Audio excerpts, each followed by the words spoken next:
Lingportal Online School presents 10 English Grammar Rules you must know to speak naturally. Hello and welcome to your English grammar lesson. Today I'm going to share 10 simple grammar rules with you.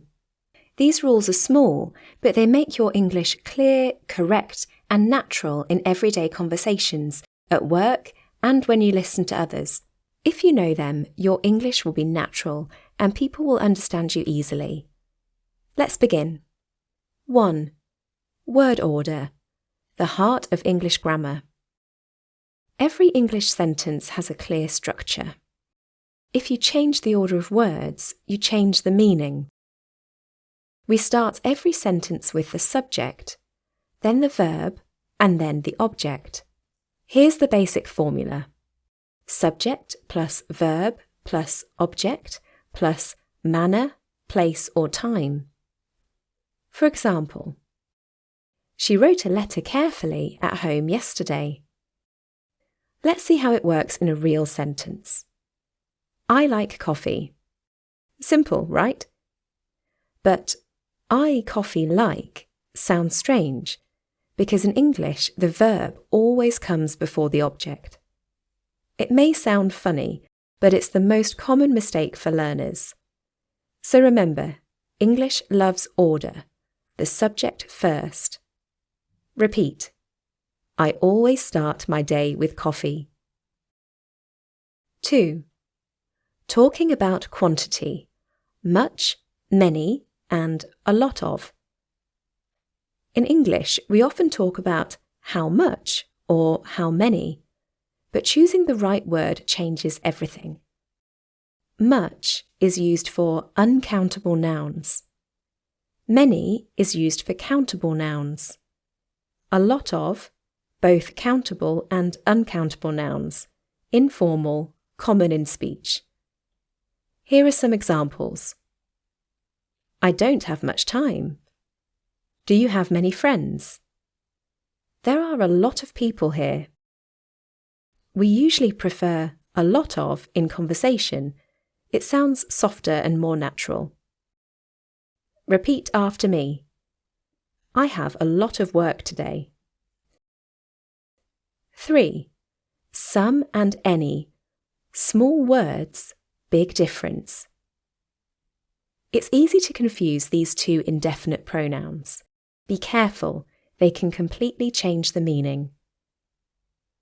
We use some in positive sentences and any in negatives and questions. Look at the examples. I have some ideas.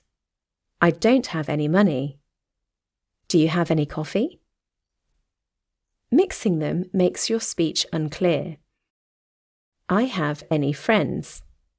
Sounds wrong. I have some friends. Sounds friendly and natural. Do you have any questions?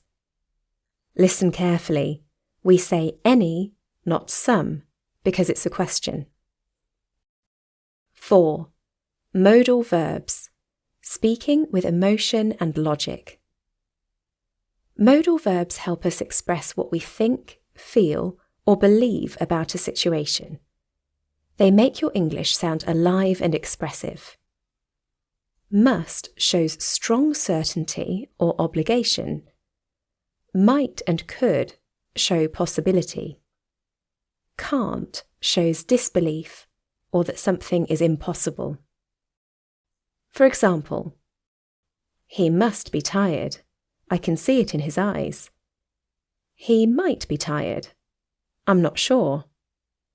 He can't be tired. He just woke up. Here are examples. You must be tired. I'm sure, I can see it in your eyes.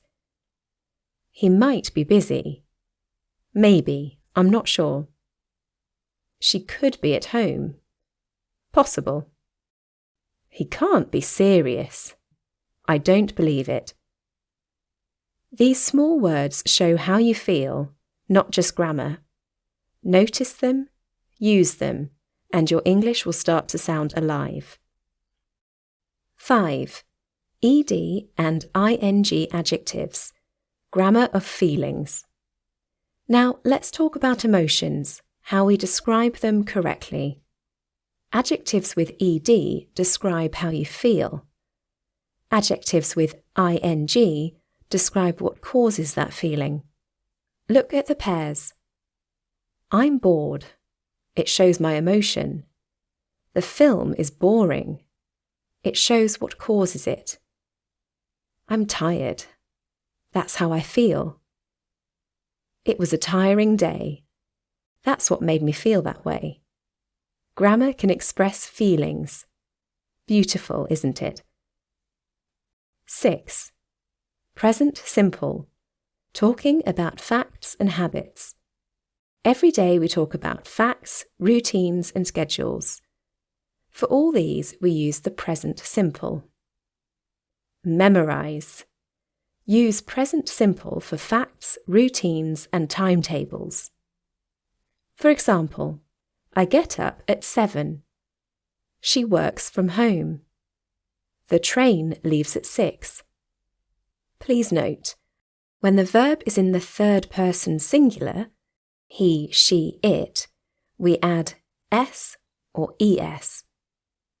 When you ask questions, use do or does following this pattern. Do, does, plus subject, plus verbs without to, plus additions. Do goes with I, you, we, and they. Does goes with he, she, and it. Simple, right? Just remember, does is for one person, do is for more. Here are examples. Do you play the guitar? Does he like his job? If you'd like to study this tense in detail, you'll find a full lesson in the description below. 7. Present continuous, talking about now and this period.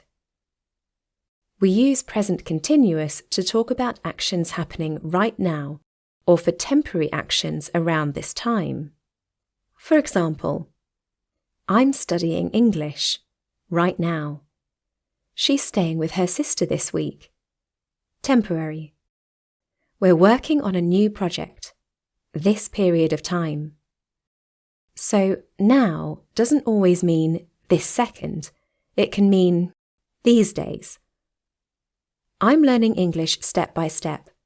It shows a process happening in this period.